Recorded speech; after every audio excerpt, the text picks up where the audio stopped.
channel guys. So good morning from Guwahati guys. এতিয়া যাম গুৱাহাটীত এদিন থাকিম তাৰপিছত তাৰ পৰা ওলাই যাম আৰু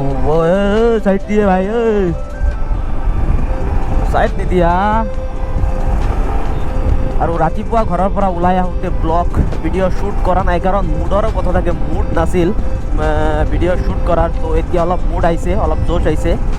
অলপ এনাৰ্জি পাইছে গাত বহুত দিনৰ পৰা ভাবি আছোঁ এটা জেকেট কিনিম কিন্তু কিনা হোৱা নাই গাড়ীখন কিনাৰ পিছৰ পৰাই ভাবি আছোঁ জেকেট কিনিম কিন্তু কিনা হোৱা নাছিল চ' ফাইনেলি আজি গুৱাহাটী আহিছোঁ আৰু এদিন আহিছিলোঁ তেতিয়া কিনা নাই চ' আজি আহিছোঁ চ' আজি কিজানি ৰাইডিং জেকেট কিনিম এটা ৰেনক্সৰ চাব পাৰে ভিউ ৱাও আজি ফাৰ্ষ্ট টাইম চালোঁ হুণ্ডা হাইনেছ ৱাও ভাল কি বঢ়িয়া শব্দ বে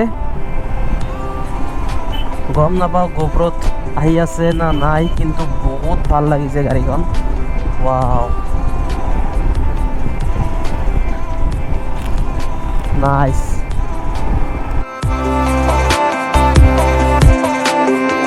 আৰু আহিছোঁ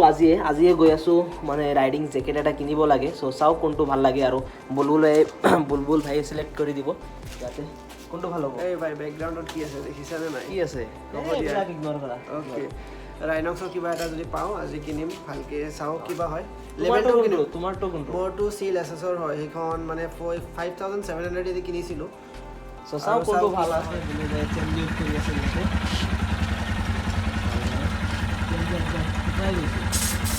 মুঠটো অলপ কৰি হাতে কথাটো অলপ কৰি দিম মুঠটো অলপ কৰি দিবি ভাই অলপ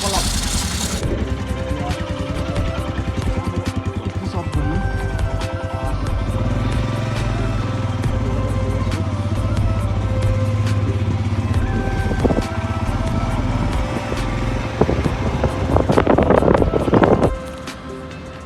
গাইজ ইয়াতে আহিছিলোঁ কিন্তু ইয়াতে ভাল একো পোৱা নাই ৰেনক্সৰো নাই এক্সৰৰো নাই এতিয়া যাম অংকিত অটো মই চিনি পাওঁ য'ত হোলচেল ৰেটত সকলো পায় ৰাইডিং গিয়াৰ্ছ পায় হেলমেট পায় সকলো আৰু পায় তাতে এইটো হ'ল অংকিত অটো এড্ৰেছটো হ'ল আপোনাৰ Guwahati 80 road opposite Vishnu market চ' 80 ৰোডত আহিলেই গম পাই যাব কোনটো হয় অংকিত অটো চ' ইয়াতে কিনিছোঁ অলপ দেখুৱাই আছোঁ ইয়াতে চাব পাৰে মই এইটোৱে হ'ল মোৰ জেকেট যিটো মই চিলেক্ট কৰিছোঁ আৰু আপোনালোকে জানেই পাব্লিক প্লেচত মই ভিডিঅ' শ্বুট নকৰোঁ ৰাইডিং জেকেট কিনিছোঁ কিন্তু কালি শ্ব' কৰিব পৰা নাই কাৰণ আৰু এনে জানেই পাব্লিক প্লেচত যেতিয়া মই ভিডিঅ' বনাওঁ অলপ লাজ লাগে এক্সৰৰ যিটো জেকেট মই কিনিছোঁ য'ত ইয়াতে আছে শ্ব'ল্ডাৰত আছে এটা এক্সৰৰ লোগো সেইটো চাব পাৰে আৰু ইয়াতে এটা আছে আৰু ইয়াতে এইফালেও আছে এক্সৰৰ লোগো চাব পাৰে এইটোৱে হ'ল মোৰ এক্সৰৰ ৰাইডিং জেকেট মই অলপ পিন্ধি দেখুৱাই আছোঁ ৰেইন কভাৰ এইটো হ'ল ৰেইন কভাৰ এইটো বঢ়িয়া লাগছে মোৰ এইটোও বহুত ভাল লাগছে ৰেইন কভাৰ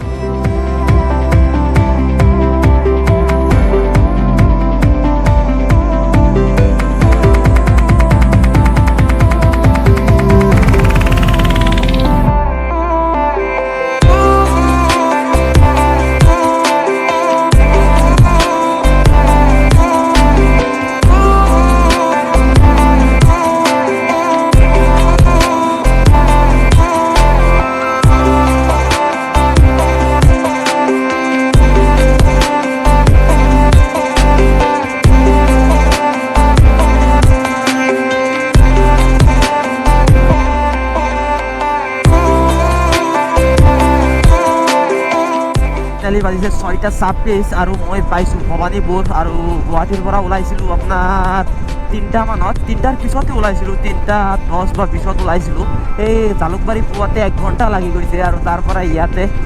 মাজত এটা ব্ৰেক লৈছিলোঁ ফাইনেলি গাইজ ঘৰ আহি পাইছোঁ আৰু যিটো আপোনালোকে জেকেটটো দেখা পালে এইটো ঘৰত অহাৰ পিছত ক্লিপ কাৰণ তাতে জানেইতো মই আগতে কৈছোঁ পাব্লিক প্লেচত মই ভিডিঅ' কৰোঁতে অলপ লাজ লাগে চ' ৰাইডিং জেকেটটো কিছুমানে সুধি কমেণ্টত জনাব কিমান ল'লে তো ফাইনেলি কৈ দিছোঁ কিমান ল'লে ৰাইডিং জেকেটটোৰ প্ৰাইচ হ'ল আপোনাৰ 9,500 কিবা ছামথিং আছিল চ' সিহঁতে লৈছে মোৰ পৰা 7,500 কিবা সামথিং এটা টকা লৈছে তাত হোলসেল ৰেটত পাই ৰাইডিং জেকেট আৰু যিবিলাক গিয়াৰ্ছ আছে সব হেলমেট সব হোলচেল ৰেটত পায়। চ' যদি ভিডিঅ'টো ভাল লাগিছে চেনেলটো ছাবস্ক্ৰাইব কৰিব আৰু ভিডিঅ'ত এটা লাইক কৰি দিব। Bye bye.